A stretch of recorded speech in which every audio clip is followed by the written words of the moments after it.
Sa isang mundo na puno ng mga hiwaga at kakaibang likha ng kalikasan, sagana ang mga misteryo at nakakaakit na mga kababalahan sa bawat sulok.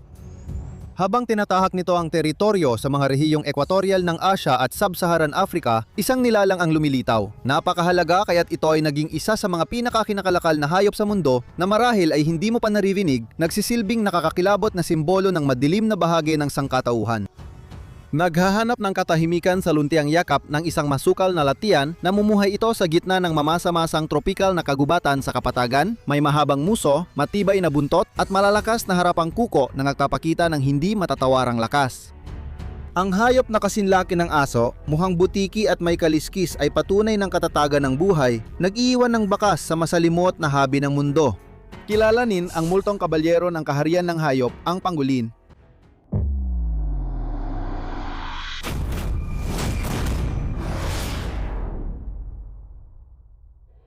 Ang mga pangolin o balinggoyong may kaliskis ay misteryosong mammal sa orden ng Pholidota na may natatanging lahi, Manide, na lang ang natitirang pamilya. Nahahati pa ito sa tatlong kahangahangang genus, Manus, Pataginus at Smutsia. Habang ang Smanus ay binubuo ng 4 na natatanging species na matatagpuan sa kaakit-akit na mga lugar ng Asya, ang Pataginus at Smutsia ay may tig-2 species bawat isa na matatagpuan naman sa Sub-Saharan Africa. Sa mga kahangahangang kinatawan, ang pinakamalaking uri ng pangolin ay ang higanteng pangolin o Smutsia gigantea mula sa genus na Smutsia. Naninirahan sa kailaliman ng kontinente ng Africa, ang mga kahangahangang nilalang na ito na may kaliskis ay nagangkin ng malawak na teritoryo na sumasaklaw sa mga rehiyong ekwatorial mula sa mababangis na kagubatan ng West Africa hanggang sa mga kaakit-akit na tanawin ng Uganda at umaabot mula sa baybayin ng Senegal hanggang sa makulay na kalikasan ng Ghana, Cameroon at Kenya kung saan sila namumuhay sa mga basang tropikal na kagubatan sa mababang lupa na nagbibigay ng kakaibang hiwaga sa mas lalong kaakit-akit na kapaligiran. Gayunpaman, hindi nagpapakulong, ang higanteng pangolin ay gumagala sa iba't ibang tirahan, tumatawid sa savanna, kagubatan at mga nilinang na lugar. Ang higantang pangolin, pinakamalaki sa pamilya ng pangolin, ay may kahangahangang laki kahit hindi tiyak ang karaniwang bigat nito. Isang specimen ang naitalang may timbang na 70, 2.6 na libra. Mas malalaki ang mga lalaki, umaabot sa 4.6 na talampakan ng haba kumpara sa 4.1 talampakan ng mga babae.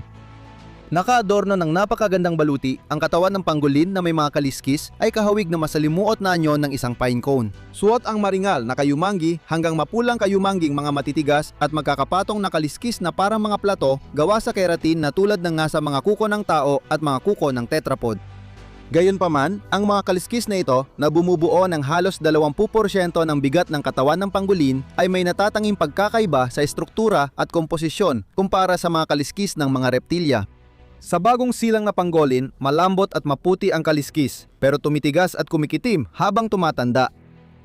May mahabang muso, matibay na buntot at malalaking harapang kuko, kakaiba ang pisikal na anyo ng higanteng pangolin. Mayroon itong matalas na pang-amoy at malalaking mga glandulang anal na maaaring may mahalagang papel ang mga sekresyon nito sa pakikipagkomunikasyon sa kapwa hayop. Umaasa ang hayop na ito sa matitibay na likurang paa kapag gumagalaw, dito nakalagay ang bigat nito. Para maprotektahan ang matitinding kuko, iniikot ng pangolin ang harapang paa at naglalakad sa gilid ng galang-galangan, hindi sa palad. Ginagamit ng higanteng pangolin ang buntot para balanse at minsan ay nakakalakad ng tuwid gamit ang 2 paa, kakaiba sa ibang hayop. Bukod sa matibay na baluti, may natataning katangian ang mga pangolin na tumutulong sa kanila na mapagtagumpayan ang hamon ng pamumuhay sa lupa. Una sa lahat ng kanilang kahangahangang katangian ay ang nakakagulat na haba ng kanilang dila na kayang makipagsabayan sa haba ng dila ng mga dambuhalang nilalang gaya ng makapangyariang anteater. Hindi tulad ng karaniwang dila na nakakabit sa hyoid bone, ang dila ng pangolin ay nakakabit sa dibdib, nakapwesto sa pagitan ng sternum at trachea, na nagbibigay daan sa mga kahangahangang nilalang na ito na maiunat ang kanilang dila ng nakakabilib na haba na umaabot hanggang 16 na pulgada na may lapad na halos 0.1 pulgada lamang. Kahit limitado ang paningin at walang ngipin, umaasa ang mga pangolin sa matalas na pang-amoy at pandinig para makagalaw sa kanilang paligid. Bilang masugid na mga insektivoro, karamihan sa kanilang pagkain ay binubuo ng masarap na halo ng mga langgam at anay na paminsan-minsan ay dinadagdagan ng iba pang katakam-takam na pagkain. Alam mo na, mga insekto rin, kasama na ang kanilang malalambot na larvae. Kamangha-mangha, kaya na mga matatakaw na nilalang na ito kumain ng 200 gramo o 5 hanggang 7 onsa ng insekto araw-araw. 70 milyon bawat taon.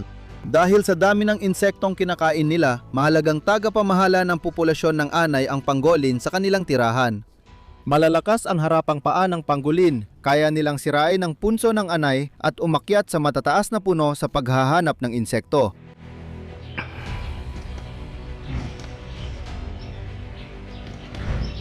Gamit ang matitibay nilang kuko, hinuhukay nila ang ilalim ng puno, lupa at dahon para maghanap ng walang malay na biktima. Gamit ang mahahaba at panundot na dila na taglay nila, sumusuong sila sa kailaliman ng mga lagusan ng insekto, ginagamit ang malagkit nilang laway upang mahuli ang mga langgam at anay na wala nang magawa kundi dumikit sa mahahabang bahagi ng pangolin. Ang tree pangolin ay tusong gumagamit ng matibay na buntot na pangkapit para isabit ang sarili sa sanga at magtanggal ng balat ng kahoy na inilalantad ang tagong-pugad ng insekto sa loob. Pagkatapos kumain, umaasa ang mga pangolin sa kanilang kakaibang dila at estruktura ng tiyan para mapanatili ang hilig sa pagkain ng insekto. Tulad ng nabanggit, wala silang ngipin at dahil dito, wala rin silang kakayahang numata. Gayunpaman, nakaisip ang mga kahangahangang milalang na ito ng matalinong solusyon. Habang naghahanap ng pagkain, sinasadya nilang lumulon ng maliliit na batong tinatawag na gastroliths na naiipon sa tiyan at tumutulong durugin ang mga langgam at anay. Ang espesyal na bahagi ng tiyan na ito na tinatawag na balumbalunan ay may mga tinik din na gawa sa keratin tulad ng buong katawan at lalo pang pinapahusay ang kakayahan ng pangolin na durugin at tunawin ang kanilang mga pagkain. Karaniwang gabi aktibo ang mga pangolin, maliban sa long-tail pangolin na aktibo rin sa araw. Habang ang kanyang kauri ay natutulog sa mga oras ng liwanag ng araw, komportableng nakabalot sa bola, nagpapakita ng tinatawag na vulvation, ang long-tailed pangolin ay walang takot na niyayakap ang liwanag. Kapag nahaharap sa nalalapit na panganib, iniiwan ng mga pangolin ang kanilang likas na ugali na tumakas o lumaban. Sa halip, sila ay natitigilan at muling bumibilog sa matatag na proteksyong posisyon. Ang kanilang mga kaliskis na parang baluti ay nakakabit-kabit, bumubuo ng hindi mapasok na panangga habang ang kanilang marurupok na muka ay nananatiling protektado sa ilalim ng baluti ng buntot na nagsisilbing nakakatakot na panakot sa mga posibleng umatake sa kanila. Habang masigasig na naghahanap ng pagkain ng penguin, bigla siyang inatake ng 2 mabangis na pusa. Sa likas na pakiramdam ng paparating na panganib, mabilis na isinagawa ng penguin ang kanyang depensibong estratehiya at ibinilog nito ang katawan bilang pananggalang, idinidiin ang sarili sa matibay na lupa. Ang mga leon, sa harap ng kahangahangang pagpapakita ng sariling pag-iingat na ito, ay nahaharap sa isang di natatablang baluti ng matitinik at matitibay na kaliskis. Ang kanilang mga pagtatangkang makahanap ng mahina o madaling pasukin ay nauuwi sa wala habang kinakagat at sinusubukan nilang kagatin ang matibay na baluti ng penguin.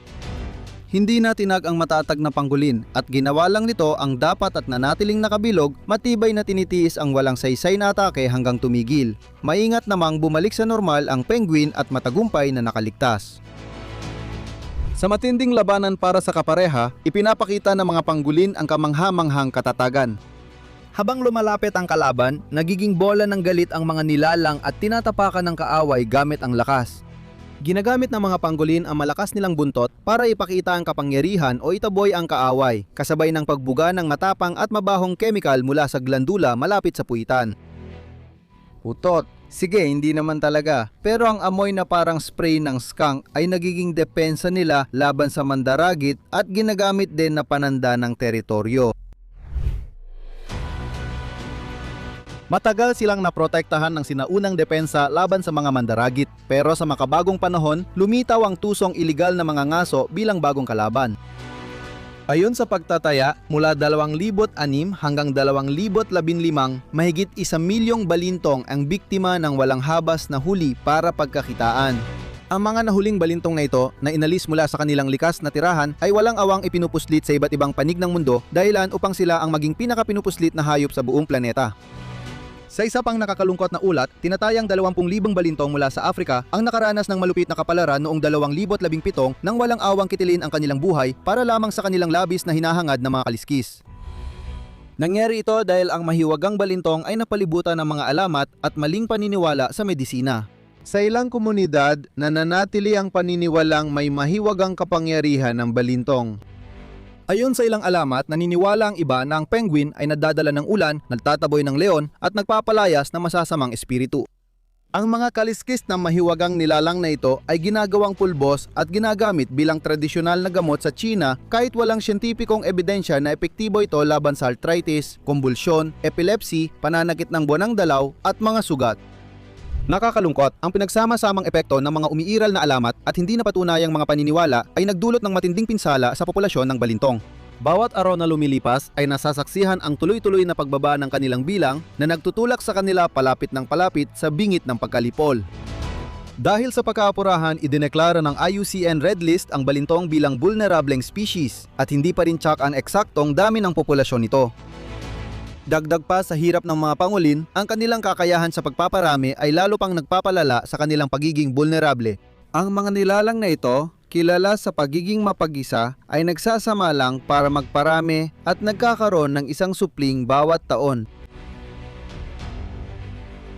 Kadalasan, nangyayari ito sa gabi kung saan nakikita ang lalaki at babaeng pangulin malapit sa isang tubigan. Dahil hindi tiyak ang eksaktong oras ng pagpaparami, kadalasan itong nangyayari minsan lang sa isang taon tuwing tag-init o taglagas. Nakakatuwa na hindi ang mga lalaki ang naghahanap ng kapareha, kundi ang pagmamarka ng teritoryo sa pag-ihi o pagdumi ang tumutulong sa mga babae para makita sila. Kahanga-hanga, sa kabila ng matinding pakikibaka ng pingulin para mabuhay, nananatiling mabait ang mga nilalang na ito sa mga tao. Wala pang naitalang ulat na ang isang pangulin ay umatake sa isang tao. Sa halip, sa bawat pagtatagpo, ang pingulin ay agad umaatras dahil sa takot at likas na kaba. Kaya kung matagpo kayo ng isa sa mga pambihirang nilalang na ito, siguradong mas kinakabahan pa ang pingulin kaysa sa iyo. Ang cute nila. Salamat sa panonood. Kita-kits ulit. Paalam.